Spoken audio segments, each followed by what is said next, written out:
तो पार्टी ने यह महसूस किया कि एक वैचारिक चर्चा होनी चाहिए, परिचर्चा। और इसलिए भी जरूरत हो गया इस वैचारिक चर्चा की कि गांव-गांव में अभी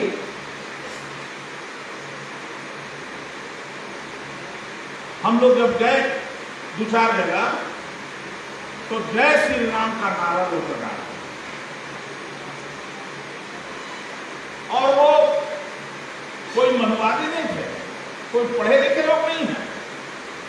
गांव के गरीब लोग, कमजोर लोग, दलित लोग, बच्चे लोग नारा लगा रहे हैं जय श्री राम। तो ये विचारणीय विषय है, और इसलिए भी लगा था कि देश का प्रधानमंत्री का जो अभी सत्ता में जो लोग हैं वो लोग बोलते हैं जय श्री राम। तो जय श्री राम का नारा क्यों लग रहा है? जय श्री राम के नारा से क्या फायदा होगा?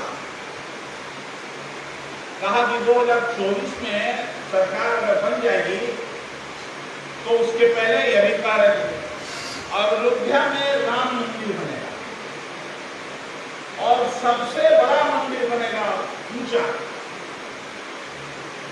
तो बात समझ में नहीं आती कि दुनिया में सबसे ज्यादा गरीबी, बेरोजगारी कहीं है तो हमारे देश में है, भुखमरी हमारे देश में है, अनपढ़ हमारे देश में है, लेकिन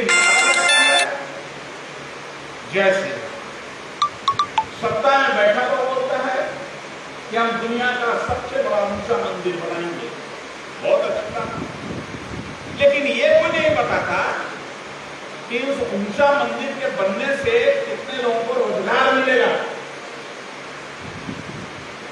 हमारे यहां जो भुखमरी है कितना दूर होगा,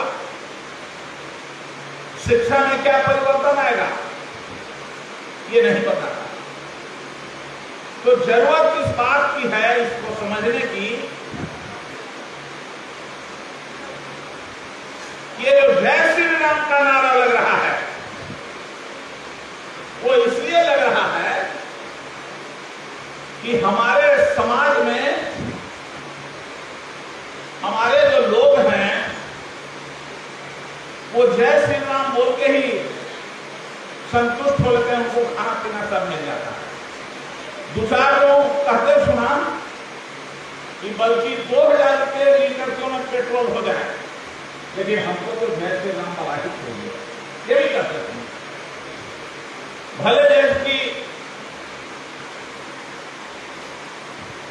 डीजल जो है तो 1000 रुपये लीटर हो जाए, गैस 5000 रुपये में 1 सिलेंडर मिले, लेकिन हमको चाहिए जय श्री राम, ये भी कहते हैं। लेकिन ये कौन लोग कहते हैं और क्यों कहते हैं? इसलिए कहते कि उनको इसकी जानकारी नहीं है, और कहने वाले कौन हैं? हमारे और आपके परिवार के लोग कहने वाले हैं, हमारे समाज के लोग कहने वाले हैं, दूसरा कुछ कहने वाला नहीं है। इसलिए कि हमारा दिमाग खाली है, सादा स्लेट है, और इस सादा स्लेट पर लोगों ने लिख दिया। और जो पढ़ाई की भी जो व्यवस्था रही और ऐसी व्यवस्था रही कि जो भीमराव अम्बेडकर के दिए हुए संविधान के कारण जो अफसर बना, मंत्री विधायक बना, उसको भी समझ में नहीं है कि हम अच्छा कर रहे हैं कि खराब कर रहे हैं। नाम लेता है अम्बेडकर साहब का, अब गला में लटकाता है ढोलना हनुमान जी का। ये कैसे दोनों बात एक कर सकता है? दोनों बात एक साथ नहीं हो सकती है। तो ये चर्चा हुई पार्टी के वरिष्ठ लोगों के बीच में कि भाई तो ढोलना लटका के जय श्री राम को बोलवा दे रहा है, और हमले आदमी से बोल रहा है। अब और तो और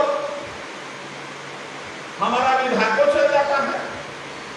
हमें वो देखे सोशल मीडिया पर एक विधायक को कि पूरा तो क्या चुनरी उंगली ओढ़े हुए और सब कुछ किए हुए हम पूछेंगे जरूर मिलने पर कि इससे क्या क्या फायदा हुआ। तो आप इन सभी विषयों पर विचार करते हुए चर्चा हुई, एक वैचारिक आंदोलन भी हम लोगों को चलाना होगा। गांधीवाद है, सत्य और अहिंसा के ऊपर आता है, सभी इंसान को सम्मान देने की बात है, धर्म की बात उसमें नहीं है। हिंदू मुस्लिम सिख ईसाई आपस में सब भाई भाई का नारा लगाए, लेकिन अभी स्थिति अलग हो गई है। धर्म के नाम पर विष घोला जा रहा है, लोगों के दिमाग को भ्रष्ट किया जा रहा है, लेकिन वो कौन सा धर्म है जिससे भ्रष्ट होता है और हम लोग उसमें कहां हैं? इन विषयों पर चर्चा हुई। हम अम्बेडकर को भूल गए, हम लोहिया जी को भूल गए, हम गांधी जी को भूल गए, हम कर्पूरी ठाकुर को भूल गए। जिस कमंडल को इसका अर्थ व्यापक रूप में समझिएगा, जिस कमंडल को 91 में 92 में मंडल से ध्वस्त कर दिया गया था, चकनाचूर कर दिया गया। मंडल की डंडा से, मंडल की लाठी से कमंडल को तोड़ दिया। तोड़ दिया का मतलब यह है कि आडवाणी जी के रथ को रोक करके और उनकी योजना को ध्वस्त कर दिया। यह था मंडल का देन। लेकिन आज के तारीख में फिर हम लोग जिस मंडल ने ध्वस्त किया कमंडल को, आज हम लोग उसी कमंडल को पकड़ने जा रहे हैं। गांव गांव में यज्ञ हो रहा है। उस यज्ञ को माथा पर लेकर के जो महिला जा रही है कलश, वो कौन जा रहा है? किसके परिवार का लोग जाता है? जितने लोग बैठे हैं इन्हीं के परिवार के लोग जा रहे हैं, दूसरा कोई नहीं जा रहा। उस यज्ञ का अध्यक्ष कौन बन रहा है? जो लोग यहां बैठे हैं वही। इस पर आएंगे और बाद में हम पहले जरा विस्तार से करने के लिए। तो ये वैचारिक बात पर लोगों ने विचार किया कि समाजवाद, गांधीवाद और अम्बेडकरवाद तीनों एक दूसरे का पर्यायवाची है। और अब साम्यवाद के भी लोग इस बात को मानने लगे कि अगर समाज को बचाना है, देश को बचाना है, तो इन सब लोगों को एकजुट होना होगा। और इन सब लोगों को एकजुट होने का एक आधार होगा, वो आधार बनेगा अम्बेडकरवाद। जब तक ये अम्बेडकरवाद नहीं जिंदा होगा तब तक ये नहीं चलेगा। तो अम्बेडकरवाद को जिंदा करने के लिए, लोहियावाद को जिंदा करने के लिए, गांधीवाद को जिंदा करने के लिए इस विचार को हम लोग यहां बैठे हैं और इस विचार को प्रखंड और गांव तक भी ले जाना। हमको पाठ सिखाया जा रहा है। गांधी जी के हत्यारे को सम्मानित किया जाता है और हम लोग चुपचाप खुश होते हैं, देखते हैं। बड़ा अच्छा। चुपचाप देखना और नहीं कुछ बोलना भी ये बेईमानी है। और अम्बेडकर साहब ने जो कहा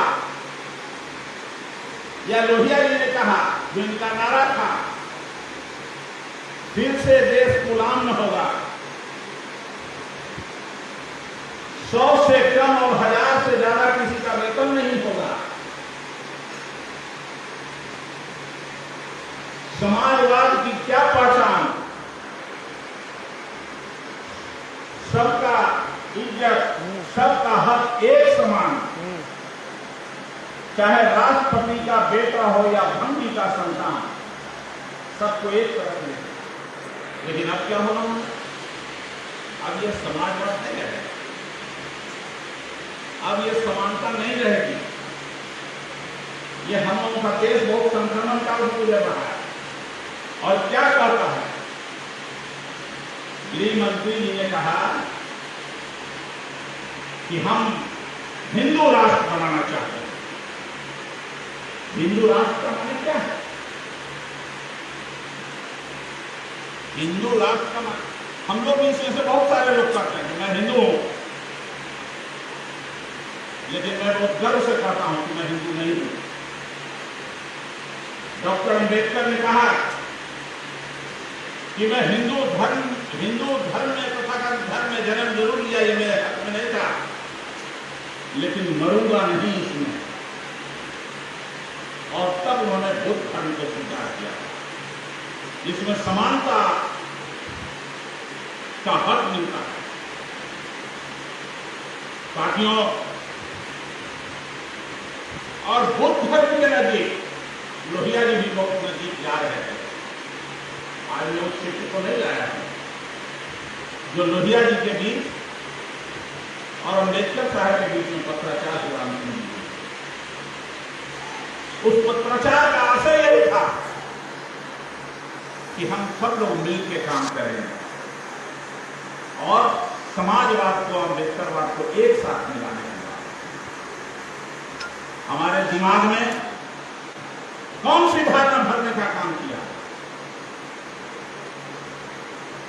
हिंदू धर्म का मैं क्यों कहा कि मैं नहीं हूं, समझ लीजिएगा क्यों कहा। हिंदू धर्म का सबसे बड़ा महान पुस्तक है, अभी जिसका नाम ये मनुस्मृति। मनुस्मृति का सब लोग नाम जानते हैं कि नहीं?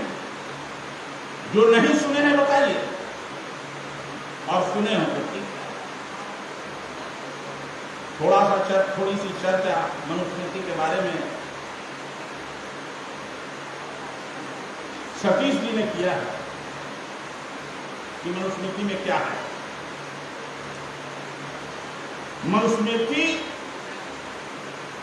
के माध्यम से और वेद के माध्यम से ये 4-5 ग्रंथ है, मनुस्मृति, वेद, रामायण, महाभारत, गरुड़ पुराण। इसके माध्यम से इंसान को इंसान नहीं जानवर बनाया जाता है। और मनुस्मृति में लिखा गया, वेद के में लिखा गया कि 4 वर्ण है। अगर कोई होंगे, अगर गलत कर रहे हो तो हमको बता दीजिएगा, हम संशोधन करेंगे।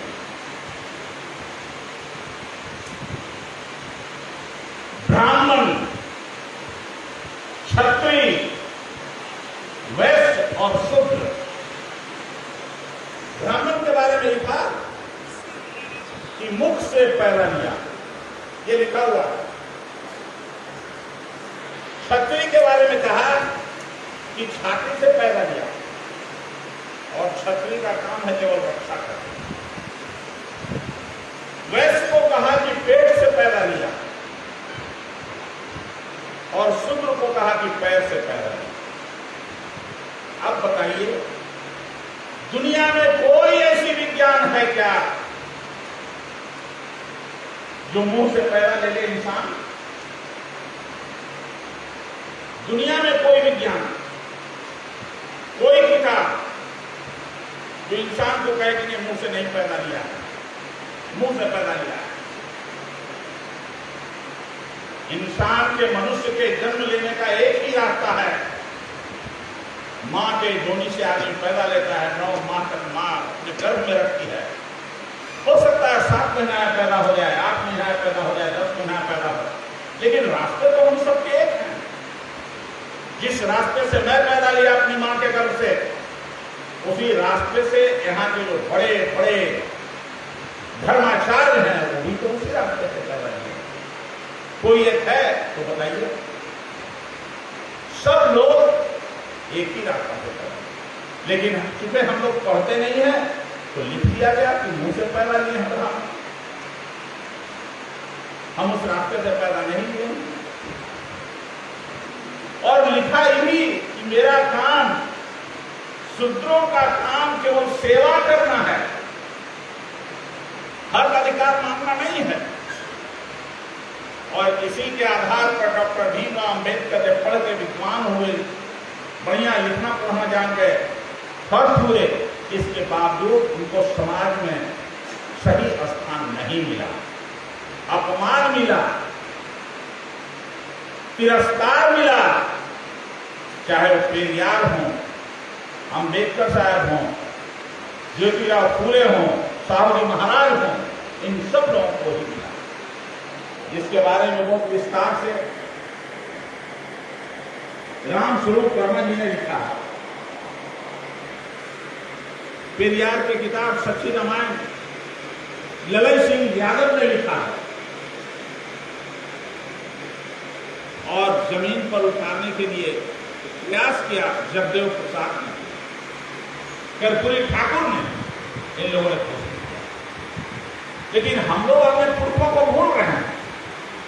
लालू यादव को आज जेल क्यों डाला गया? लालू यादव का क्या अपराध था? केवल एक अपराध कि डॉक्टर भीमराव अम्बेडकर के लिए हुए संविधान में जो समानता का हक है, उस समानता के हक को उसने जमीन पर उतारने की चेष्टा की और लोगों के मुंह में जवान देने का काम किया। लोगों के मुंह में शब्द देने का काम किया। इसी कारण से उनको जेल में आया करना पड़ा। हम लोग इन बातों को बारीकी से नहीं समझते हैं। लालू यादव के कलम से क्या कोई पैसा निकाला गया है? अरे जिसके कलम से निकाला जा रहा पैसा, उसके बारे में तो कोई कुछ बोल नहीं रहा है। हजारों हजार करोड़ निकल रहा है, जो लाखों करोड़ में आ रहा है उसकी। लेकिन इसलिए नहीं कि उसने कब्जा कर लिया है कि मीडिया पर रोज दिन टीवी पर वही झलका के दिखा रहा है, चोर है, चोर है, चोर है। तो हम लोग भी नहीं समझते हैं, बोलते हैं। हमारे गांव में लोग बोलने लगे हैं, हमारे गांव के लोग भी बोलते हैं। और बढ़िया से जाते हैं, मुंह चुनिया चुनिया के लोग जो होते हैं, लोग मनवानी लोग हैं, उसका न जाना क्या करिए, इसमें कमे कर दो टीवी में चलने के लिए, बताइए। और हम लोग इसको सुनते हैं। मूल अपराध था लालू यादव का कि जो मंडल कमीशन के द्वारा मिला, जो संविधान के द्वारा अधिकार मिला, उसको जमीन पर उतारने का कोशिश किया। तो आज पूरे परिवार को जेल में हाजिर लगाना पड़ा, आईईडी और सीबीआई हो रहा। ऐसा क्यों? जब तक इसके मूल को नहीं समझेंगे तब तक नहीं होगा। और यह है मनुस्मृति जो रखा गया है, हमारा मनुस्मृति जो हमारा संविधान। मनुस्मृति में कहता है कि किसी ब्राह्मण के ऊपर अगर हाथ में ऊंची आवाज में डांट दोगे, धमका दोगे किसी ब्राह्मण को, तो तुमको 100 वर्ष तक नरक में रहना होगा। और अगर हाथ उठा दोगे मारने के लिए, तो तुमको 1000 वर्ष तक नरक में रहना पड़ेगा। ये लिखा हुआ है, हम दे रहे हैं पढ़ने के लिए।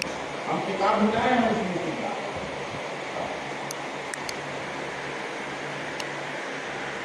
महिलाओं के बारे में कहता है, भाई बाप जितना हाथ तुमको पकड़वा दे, उसी के हाथ चल जाना, आंख बंद करके। अंधा हो, लंगड़ा हो, कोया हो, तो मत देखना, और उसी के साथ सेवा करना रहना। ये लिखा हुआ है।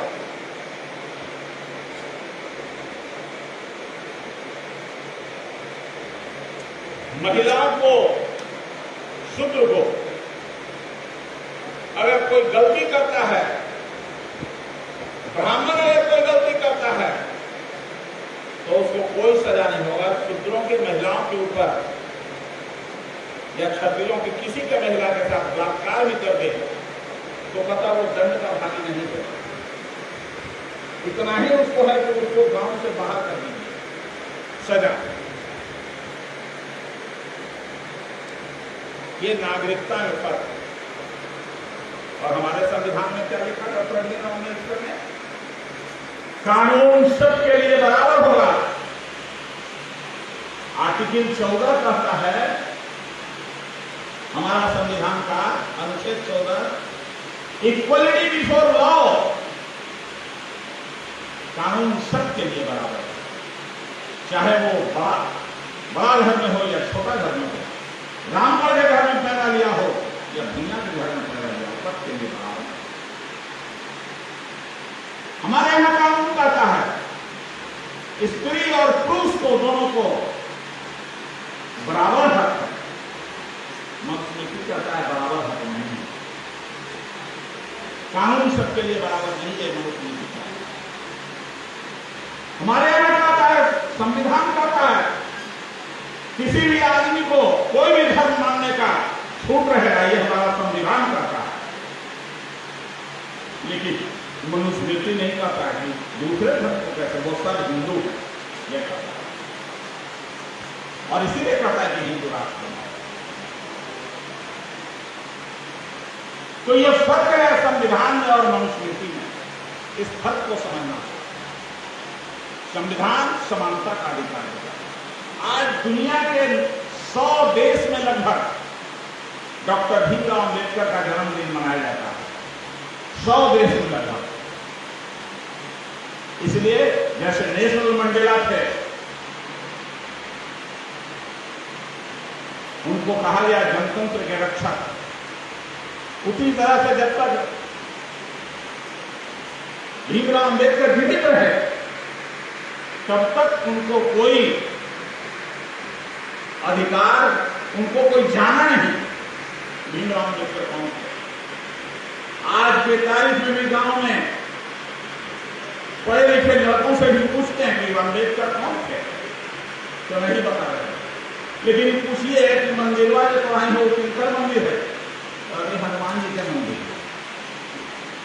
बोलता है कि नहीं बोलता है? अब चले आइए हनुमान जी के मंदिर पे। हम जा रहे थे रांची, यहीं गए थे, तो रास्ते में अभी मान लिया एक आदमी नेता हैं, एमएलसी थे, उनको हम पकड़े प्रशिक्षण कार्यक्रम में ही। हम कहें कि बताइए कि आप इतना बड़ा शिक्षित है, उसमें एक मुठ्ठा था, सबके सामने पूछाइए मुठ्ठा का टिकी आप तो आपको सब पका रहा है। अंत में कही हमसे कि इससे शुगर की बीमारी नहीं होता। तो जितना महिला की विधायिका यहाँ पर यही पर नदी की बैठी है, याद है कि नहीं है? आप है ना, नहीं है? ये तो शुगर की बीमारी न हो तो ये औरत से शुगर की बीमारी नहीं होना चाहिए, क्योंकि पूरा झटका रखती है, पूरा बाल रखती है, क्षमता में तो थी।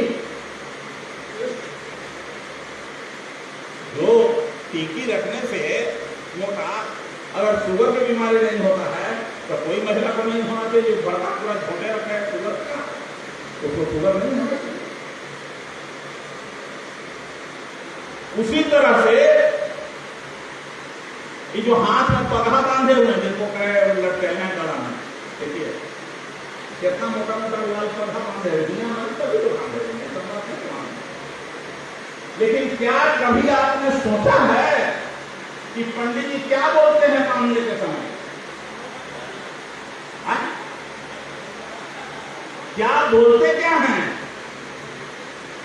एक ही बात में बोलते हैं कि यह रक्षा सूत्र है, यही बोलते हैं, यह रक्षा सूत्र है। और किसकी रक्षा? राजा बलि को जिस तरह से रक्षा के लिए हमने बांधा था, उसी तरह से आपको भी रक्षा के लिए बांध रहा, यही बोलते हैं। बोलते बोलिए, लेकिन हमने तो पूरा जोड़ दे रहे, बढ़िया से पढ़ा, समोती बनवाइए। तो ये हमारे दिमाग को, असल में बात इसका कारण नहीं है, कारण इसके बारे में हमको बताया ही नहीं कोई बताया नहीं, सच को पढ़ने के लिए, जानने के लिए बताया नहीं। और अगर उससे कोई रक्षा होती है तो हम सब लोग मानने के लिए मना छोड़े। अगर ठीक बात है, सही बात है तो माने, ऐसा कुछ नहीं है कि हम नहीं माने। ठीक उसी तरह से एक बात रहे तब ना, हम गए ढाका में अम्बेडकर साहब की मूर्ति को लगाने के लिए, तो जनक राम एक मंत्री थे, अभी सुना होगा आपने जनक राम का नाम, मंत्री थे, नाइन्थ मिनिस्टर। तो हमारे साथ गए थे अध्यक्ष, संघ के अध्यक्ष हैं अरुण कुमार गुप्ता। अरुण कुमार गुप्ता ही थे। तो हमने बात कर रहे, ऐसे बात कर रहे थे, बोल रहे थे। तो हमने कहा कि भाई जो लोग अपना पौधा कटवाना चाहते हैं आ जाइए। तो अम्बेडकर साहब के सब लोग कहे कि हम सब अम्बेडकर आए थे। हमने पूछा कितने लोग अम्बेडकर साहब को मानते हो, तो सब लोग हाथ उठाया। इसमें कितने लोग अम्बेडकर साहब को मानते हैं बताइए, हाथ उठाइए। जो नहीं मानते हैं मत उठाइए। कुछ लोग नहीं भी उठाए हैं, एकदम चिन लिया। उस समय पर हम पूछेंगे, अम्बेडकर साहब को जो मानेगा, ऐसे ही नहीं कहा जाता, जो अम्बेडकर साहब को मानेगा, अम्बेडकर पढ़ लेगा, तो उसकी ताकत होगी शेरनी के दूध को पीने जैसा ताकत उसको होगा। जो शेर जंगल में रहता है, जंगल का राजा शेर, और सही मानने में अगर अम्बेडकर को पढ़ लीजिएगा और समझ लीजिएगा, तो जितना शेर को ताकत होता है उतना दिमाग में आपको भी ताकत हो जाएगा।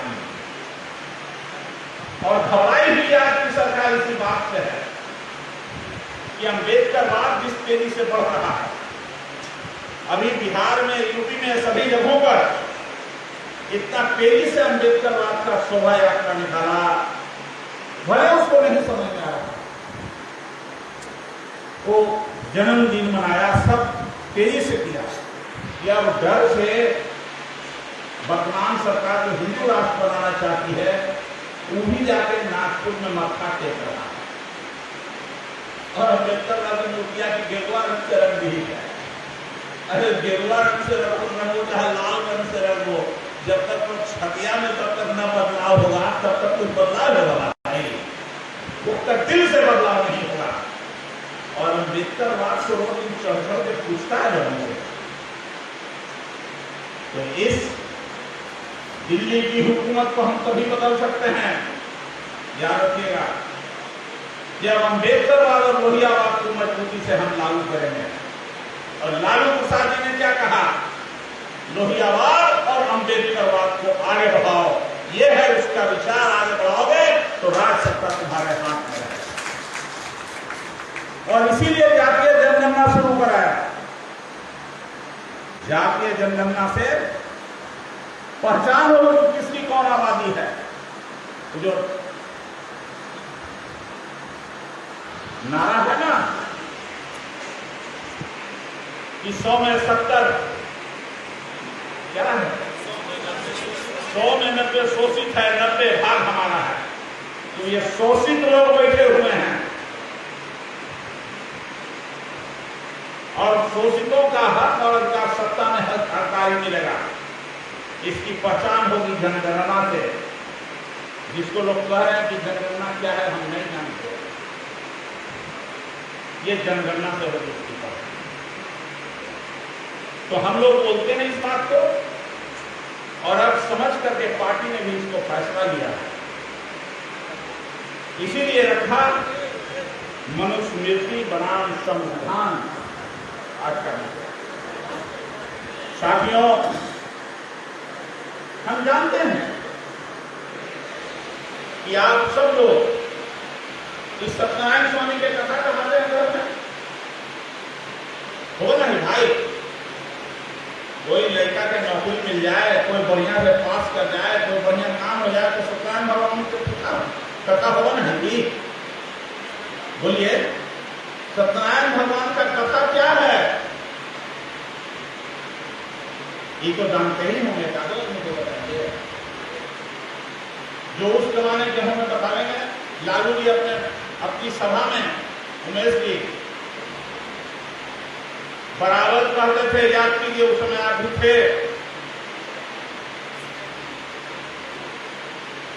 साधु राम बनिया का कहानी या सत्यनारायण भगवान का कहानी कहते थे कि क्या है। तो अगर मानते हैं तो उन्हीं को कहानियां उनका याद रखे। सत्यनारायण भगवान का कथा क्या है? एक ही कथा है कि आप पंडित जी को दान दीजिए और नहीं दान दीजिएगा आपका सब संपत्ति गिरा जाएगा। यही इतना बड़ा बात तो नहीं मोबाइल रख लेगा। अरे मोबाइलों पर तो जाकर देखला कि सत्यनारायण भगवान की कथा मैंने कहा हुआ है, कथा की कहानी क्या है, उस पर भी तो देख लीजिए कि मनुस्मृति में क्या क्या लिखा हुआ है। उसमें भी तो देख लीजिए कि रक्षाबंधन रक्षा सूत्र क्या है। इसमें भी थोड़ा समय लगाइए। बाकी सब तो फोटो देखते रहिए मोबाइल में, लेकिन वो देखिए